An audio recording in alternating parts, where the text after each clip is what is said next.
Hey team, I'm so sorry my phone lost its battery, but we're back.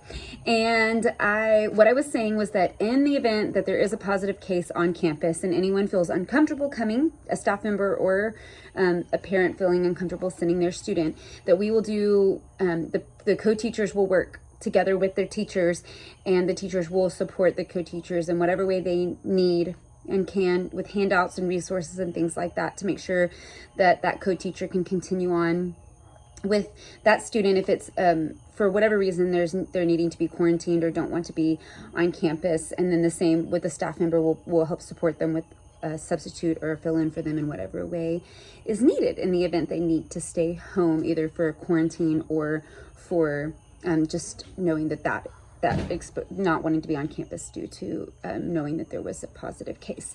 And in the event that there is a positive COVID case on campus when that person was contagious, we will inform that student or teacher's classroom, or like the people that had direct exposure to that person on campus, that there was a person that they had direct exposure with or that was in their classroom that tested positive, but we won't name that person. And then we'll also inform the whole school that there was a positive case on campus, but we won't name the classroom or where that took place, but that we will let you know if it was someone that your student or you as a staff member had direct contact with, then you were informed that there was direct contact. You weren't informed of the person's identity, but you were informed that there was direct contact.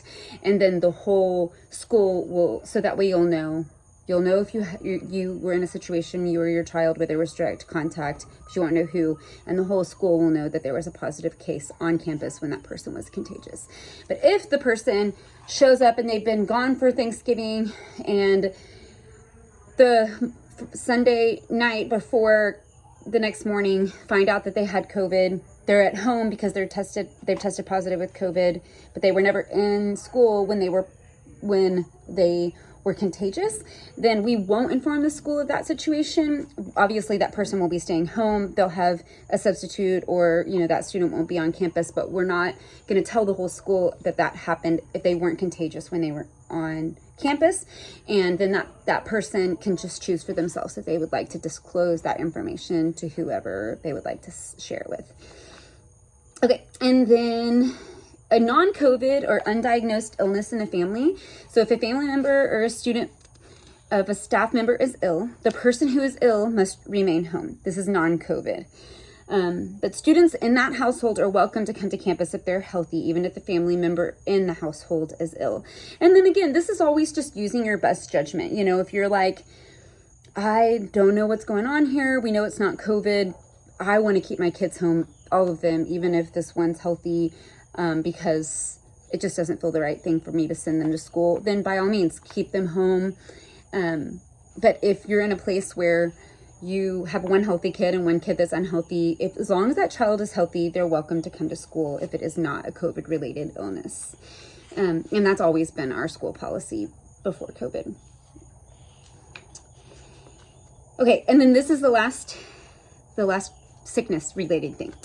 And I'll just read it. Student with a non-COVID illness or undiagnosed illness and symptoms. The following illnesses and symptoms are required for a student to stay at home. So like if you have this at home for yourself as a staff member or as a student, stay home. Fever over 100 degrees, vomiting, diarrhea, green or yellow, runny nose, croup, unexpected rash or skin infection, pink eye or other eye infection, or head lice. Please stay home with those things. In order for a student to return to school, the person must be fever-free for 24 hours without fever-reducing medications, be free from the vomiting or the diarrhea for 24 hours, and have improvement of the other symptoms. If a diagnosis has been made, such as influenza, strep throat, pink eye, etc., the student must be out of the contagious period as directed by their healthcare provider. Students with rashes deemed uncontagious by their healthcare provider may attend school. So there's that. You can read it. We just wanted to say it out loud so everybody can hear it. And then with visitors, all visitors must abide by our visitor policy that's in our handbook. So please read that. And in addition, during COVID, Visitors will be asked to also say and certify that they are healthy, use hand sanitizer, and then masks will be optional for them as well, but social distancing is encouraged while they're on campus.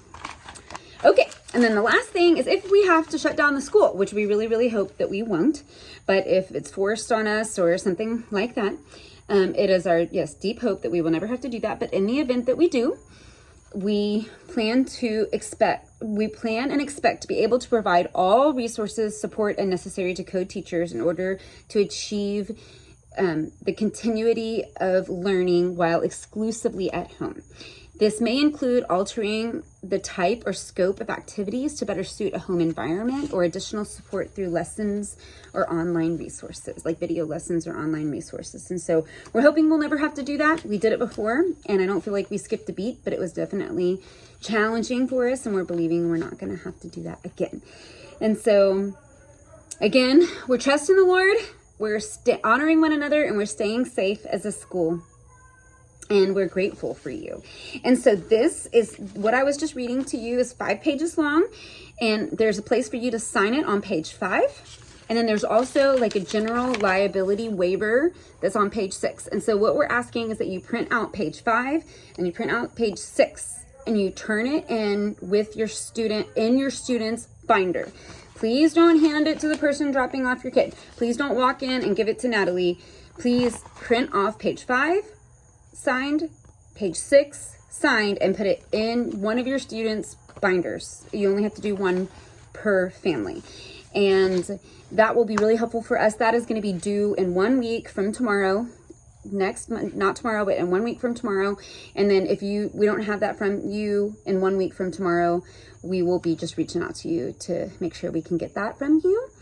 And there was one thing that we didn't talk about is a form of communication to everybody. It might have been touched on in your individual curriculum trainings, but what it is it's called mea culpas. I wish I had one for you, but they're just like little sheets about this big that are usually brightly colored, and they say mea culpa, which means my bad in Latin. And it is a way for us to communicate to you that you forgot something, or that there was no snack in your student's lunchbox. I happen to have gotten many of those as a mom through the years. I feel like I struggle with the snack. I'm going to work on it this year better. And so, or maybe they didn't have their rapid recall pages, or maybe they don't have their tights as a girl underneath their skirt, or maybe they are wearing the wrong color socks, or don't have a Lands' End jacket for inside, things like that. And so make sure that you know that we're honoring you in that. It's not like you're in trouble, but it's just a clear way to communicate, hey, here's something that was like not quite right. We're going to try to make sure it's right. And and then tomorrow morning, okay, so the last thing, if you have to hear this, so hopefully you made it through this whole thing, and I know it's kind of long. In the morning, when we drop off, please follow the instructions that you got from Mr. Storms for dropping off your students. And the drop-off begins at 8:05, just like it will every morning. And when your students are dropped off, you're going to send them in, and you can go park your car and wait in your car. And this is to minimize any just exposure due to COVID. We're going to just try to keep everybody distant. So your students are going to go in, they're going to go to their classroom, wait until it's time to come into assembly, and then we're going to send you a remind and email. And so be looking for it probably like right at 8:30, maybe a little sooner, like 8:28 or something, and say it's time to come on in. And so at that time, everybody get out of your car, come in, and try to remain socially distant from one another. Grab those social distance cards if you want them and place them next to you, and come and sit down in the sanctuary. And then once all the parents are seated, we'll have the students enter in classroom by classroom into the sanctuary, and we can cheer them on and be so grateful that they're with us. And we'll have our assembly, and then we will dismiss the students class by class, and then we'll dismiss all of the parents at one time. And so you can wave goodbye from your seat, but that will be when you drop your kid off at 8:05, that will be the last time you see him. So please take all your pictures and everything you want to take before you get to school. And if you have a pre-K student or a kinder student that is like not doing well with saying goodbye to you at the door at the car, you can keep them with you. You can bring them into assembly with you. You can sit with them the whole time. And then when it's time for their classroom to head back, you can take them to their classroom, like to their classroom teacher there in the sanctuary, and she will walk them to their classroom. If that's better for you guys, please know that is totally fine. Just communicate that with your teacher if that's what you're choosing to do, so they know not like why your student isn't there in their classroom. And I think that that's all of the information for you guys. Thanks for listening. And we're excited about a new year. And we'll be in touch with all of these, with the information about how to do the waivers every morning, or the little COVID check saying I'm sending a healthy kid to school. We'll be in touch about that. And then we'll be sending you a reminder about getting page 5 and 6 signed in your student's binder. All right. See you in the morning. Bye.